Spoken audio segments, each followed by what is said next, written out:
Hello and thank you for joining me. This is Taliesin McKnight, and today's lesson is on the full tarot card.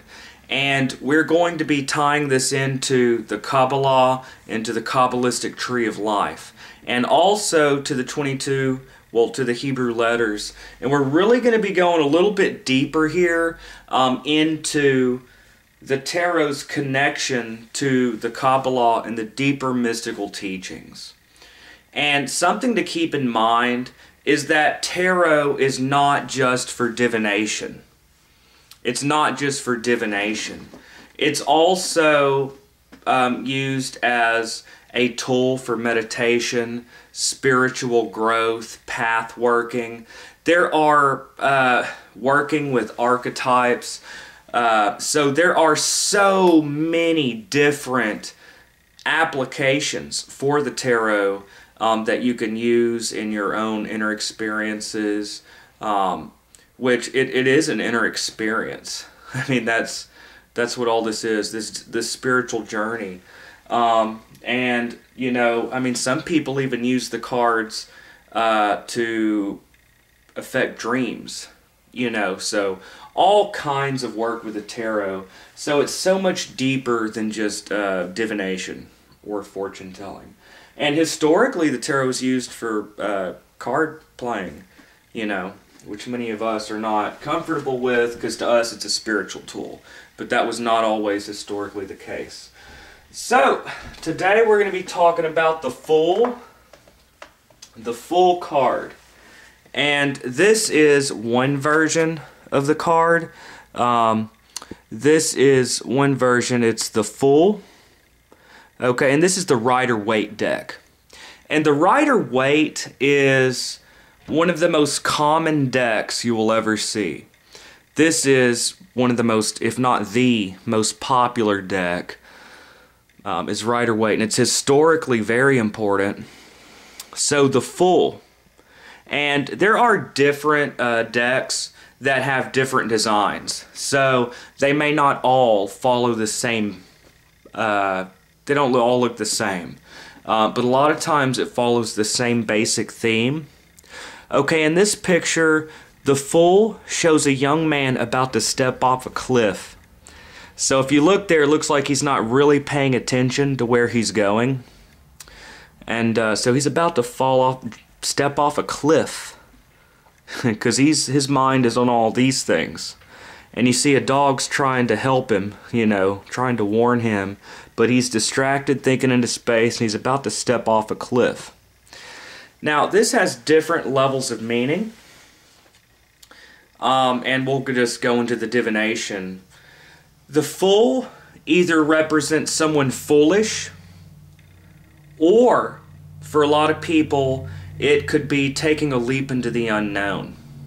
Okay, that's all goes with the Fool's journey. Taking a step into the unknown. Okay.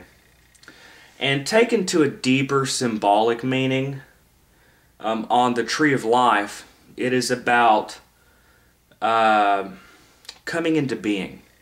Okay, and we'll go a little deeper into that. So there are obviously two opposite meanings, and there are different ways to look at it. This is just one, and this is how I personally look at this. The fool, he's about to take a step off a cliff because he's not paying attention and being foolish. So there's that level of interpretation as a warning sign of being foolish or foolhardy, making mistakes. But also, at another level, he's taking a leap into the unknown. Okay, taking a step into the void. And the Fool in regular, its equivalent within just regular playing cards, is the Joker. The Joker. So the Fool, there's that warning of doing something foolish. Also the Joker. So the Fool or the Jester sort of has to do with the side of ourselves that likes to go party and crack jokes with their friends. So the Joker, the Fool. And also this has to do with part of the process Kabbalistically of being coming from not being. It connects Keter to Chokmah, these two Sephirot on the Kabbalistic tree of life. So, the Fool. And I did sort of go into this briefly, but today I want to go a little deeper into the details. Now, many of you already know this, but I just want to cover the whole topic. So a lot of times we're going to go with the surface teaching and then go deep, so everyone gets something out of this. So a lot of you already know this, but for those of you that are less familiar, in the occult teachings of the tarot, there are two major divisions, and these are the minor arcana and the major arcana. And the word arcanum, the word arcana comes from the Latin word arcanum, which means a secret or a mystery. Minor arcana, and the word minor means lesser. Okay, so minor arcana means a lesser secret or a lesser mystery. And the minor arcana, and then there's the major arcana. And the Latin word major means great or greater. The greater arcanum or secret. So minor arcana, lesser mysteries, and the major mysteries. And the minor arcana are composed of 4 suits. Okay? Just like regular playing cards. Regular playing cards has 4 suits with court cards and numbered cards, and then the Joker. So that's interesting. But in the typical tarot deck that we use, we have coins, cups, swords, and wands. That's the popular one. But then some forms of tarot that you'll see in Europe, they have different, some of them use acorns. What all is it? I mean, some people use, like, there are tarot decks mostly used for card playing in Europe that use totally different suits than we're accustomed. So, I mean, that's cool. So the minor arcana are the 4 suits. And then the major arcana, how many trump cards are there? Most people will say there's 22 trump cards. And I'm going to disagree. There are 22 major arcana. There are 21 trumps. And then there is the Fool. Okay? These are separate.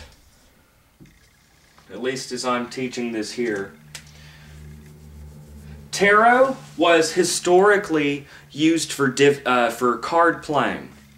Okay? And there's not a whole lot of evidence of tarot being used for divination prior to the 1700s. And that shocks a lot of people. We'll go into the history of the tarot a little deeper later on. But the tarot, what is the earliest recorded deck that you know of? Like, what is the earliest recorded deck that we actually have historical evidence for? So, I mean, that's an interesting question. Most people, most scholars agree that the earliest recorded actual tarot decks with the 22 trump cards dates back to Italy in the 15th century. So, the 1400s in Italy. And it was 300 years later, 1700s, when people started really widely using it for divination and all that. So in the many of the games, what's different about the tarot, because contrary to popular opinion, playing cards predate tarot. And regular playing cards, sometimes they would choose trump. They would choose a suit that would score higher in the games. The creation of the Trionfi deck which is the founding of tarot in Italy, that we could see is that it introduced 22 trump cards. And these 22 trump cards were a suit off to themselves. Other than these 4 suits, 22 trump cards that would trump or triumph over the other suits in gameplay. And this is the beginning of the 22, this is tarot. And these 22 trump cards, the images, were taken from medieval allegories, which are sacred images. The Tower of Babel, which has struck down the tower. Religious themes. Last Judgment shows people rising from their graves. The devil, the Tower of Babel, the Hanged Man. These are medieval allegories. Okay. So, anyways, going way off into all of that, but so the Fool is not part of the 21 trumps. The Fool was called the excuse a lot of times. The Fool, you didn't have to follow suit within the games, but anyways, the Fool is, there are 21 trumps and then the Fool. So the Fool is separate. And that is significant because the 22 major arcana, Eliphas Levi was the one who tied the 22 Hebrew letters to the major arcana. So there are 22 Hebrew letters, and since the Fool has no number, because the Fool is not part of the regular 21 numbered trump cards, it has no number. So there's a lot of debate on where the Fool goes within the progression of the 22 of the 21 trumps, and what Hebrew letter to ascribe. Now, Eliphas Levi ascribed the Fool to the Hebrew letter Shin. Okay. Okay. Anyways, the letter Shin is the Fool, according to Eliphas Levi. And it was the 21st card. It came right before the world. And Rider-Waite, even though he keeps the Fool as numberless, or technically 0, and Rider-Waite, which this is the Rider-Waite deck, Rider-Waite in his pictorial key to the tarot, I'm sorry, A.E. Waite, Alfred Edward Waite, he also, A.E. Waite also put the Fool as the 21st card coming right before the world. And again, it's the Hebrew letter Shin instead of Aleph. So there's obviously some debate. So some people believe the Magician starts it off with Aleph. Now this is largely forgotten today, and there are a lot of misconceptions, and the goal is really to help people and bring up the truth. So, but most people today ascribe the Fool to Aleph, and the Fool is numbered 0. Again, it's not one of the regular 21 trump cards, and this is ascribed to the Hebrew letter Aleph. Okay. Sorry, the Hebrew letters are a little weird. But, so Aleph is the reconciler of opposites. And you see that Aleph shows a central Vav with a Yud on each side. And this is about transcending opposites. And there are 3 mother letters in the Qabalah, Aleph, Mem, and Shin. And Mem and Shin represent all opposites, hot, cold, light, dark, night, day. But Aleph is the reconciler of opposites. And Aleph being 0, I know I'm repeating a little bit from the, I already said some of this, but I'm going to go a little deeper today. But 0 is ascribed to the Fool. And 0, what does 0 represent? Is it nothingness? It could be seen as a lack of things. So the Fool is potential before coming into being. It is potential. And many people see the Fool as the true free spirit before society begins ingraining us with their ideas before we are taught by religion, by parents, by teachers, by our peers. We are taught on how to perceive the world.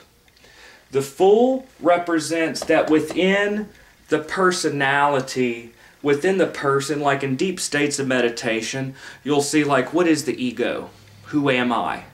And you'll see there's nothing really to grasp. Our true self is a state of nothingness. I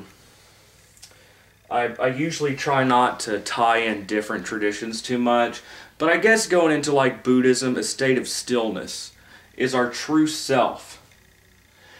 And this goes to show the persona. See, the Fool could also be seen as an actor, a performer.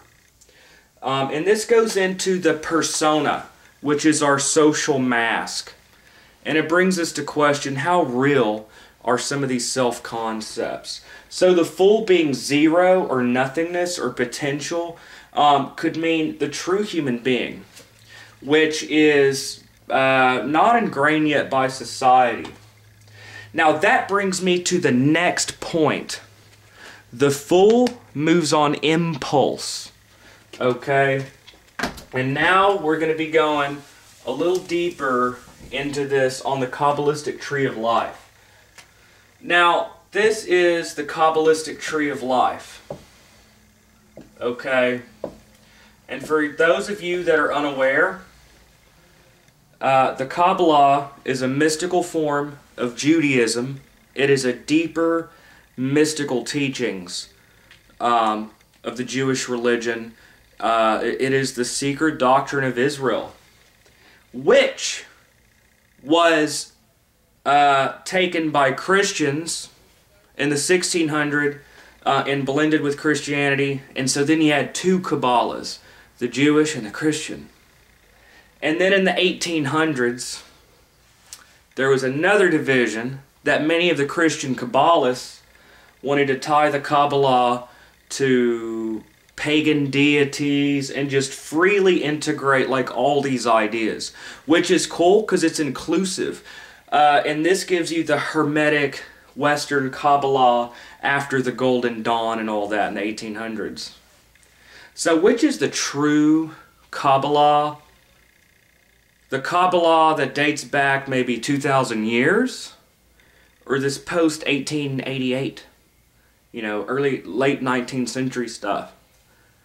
So that's one way of looking at it. One is older. Or there's the other way that, well, no, but now we're incorporating all these ideas and really making connections. And it's more... So I don't think that one is better than the other. But the Jewish Qabalah and the Western occult do come together. But I don't think either one is better. I think they're two different approaches. The conservative, still tied to that connection to the divine. And then the modern. So these are just two different ways of looking at it.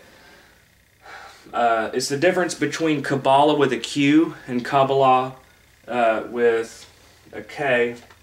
But anyways, in the Jewish Qabalah, the 10 Sephirot represent attributes, qualities of God, and attributes within ourselves and within nature.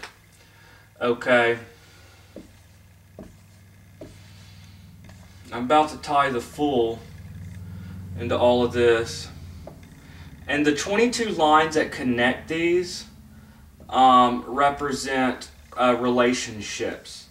And you never hear very much about the past, but they're very important. Okay.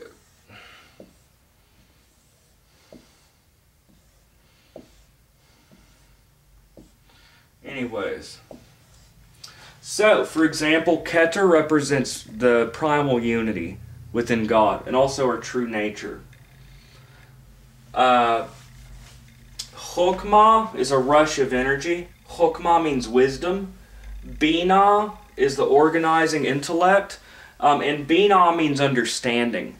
And these are often seen as masculine and feminine qualities of God. Okay. Which we'll get into another time on the masculine and feminine. Chesed is loving kindness. Gevur is justice. Okay, so sometimes we give, sometimes we have to restrain. So these 10 qualities, or sephirot, are qualities within ourselves, within the universe. It's the process of creation. These 10 circles, or spheres, and the 22 paths pretty much sum up this secret doctrine of the Qabalah. And each of the Hebrew letters are the 22 paths, and today we're looking at the Hebrew letter Aleph. Okay, what was I going to say?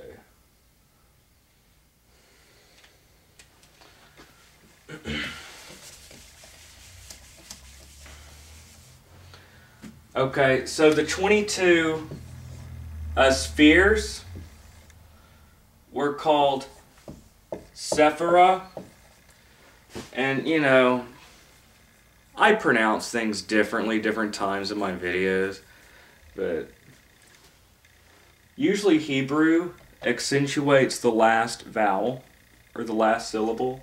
So Sephirah, and so that's the singular form.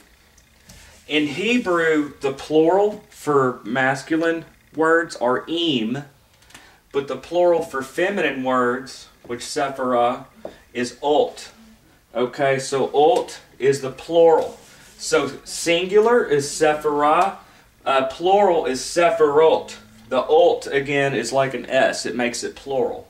So anyways, Keter, this is the first sphere on the Kabbalistic tree of life. And this is Chokmah. This very first movement. This is the first movement in the process of creation. And this path that connects the first two sephirot is the Hebrew letter Aleph. Okay? And this is the full. So, Keter to Chokmah. So in the deeper mystical teachings of the tarot, Aleph connects Keter to Chokmah. And this is a stepping into creation. Notice how the fool is about to take a leap into the void.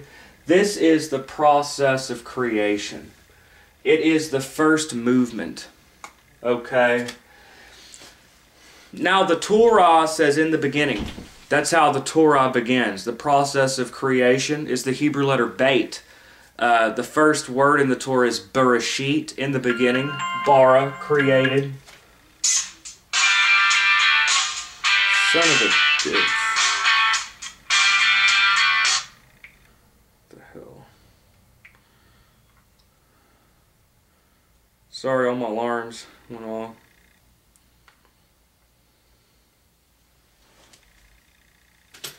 So, Keter is about primal unity. Keter has all the other sephirot within it, and it is a fullness. Okay, Chokmah is a rush of energy. And in the Qabalah, in the process of creation, it talks about how everything began at a single point, called a Nekuda Rashit, the primal point in the Zohar. And the process of creation, boom! I mean, it's a lot like the Big Bang. It is a rush of energy. And this rush of energy is Chokmah. So to put it into modern terms, which I think that these practices should go together, that these ideas should evolve with modern, but I mean, it is how they saw it back then. This is the first part of creation. You start at a primal point, or Keter, and then poof, a rush of energy, which is Chokmah. And this is the primal will. All things begin with the Word, the Logos. And this is an expression of the divine will. Now, when I say the Word, many people are going to immediately think of Christianity. And yeah, they interpret Christ as the Word. But going into sort of pre-Christian Greek thought, the word logos means will. It means word and reason. Sorry, not will. Logos means word or reason. And the logos is the intellectual principle that it is the order behind nature that reveals a divine intellect. I think I'll repeat that. It is the order, the structure and order within the universe that shows, that reveals the divine intellect. So the logos is the word. It is the impulse for creation. Okay, which is Aleph. It is a rush of energy. Oh, something I wanted to say. Although in the beginning, the Torah begins with the letter Beit, Bereshit.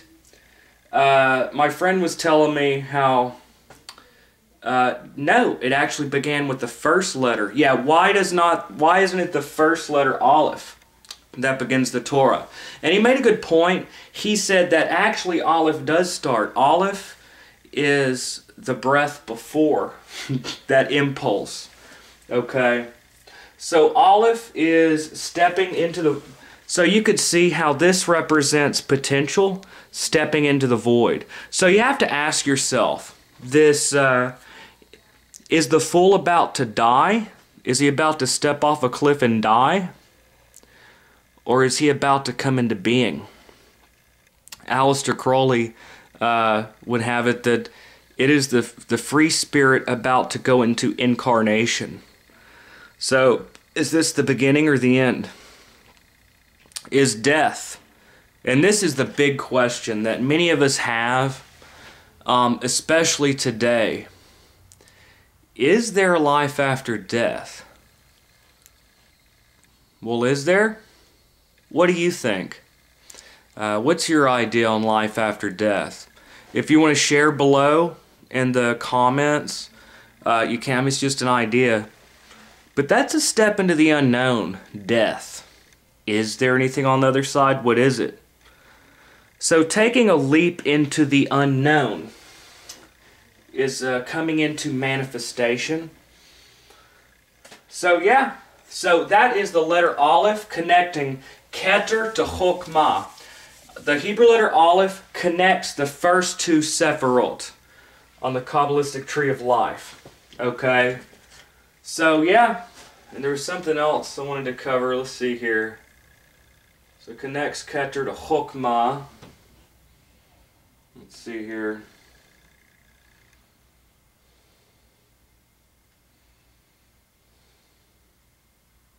It is coming into being.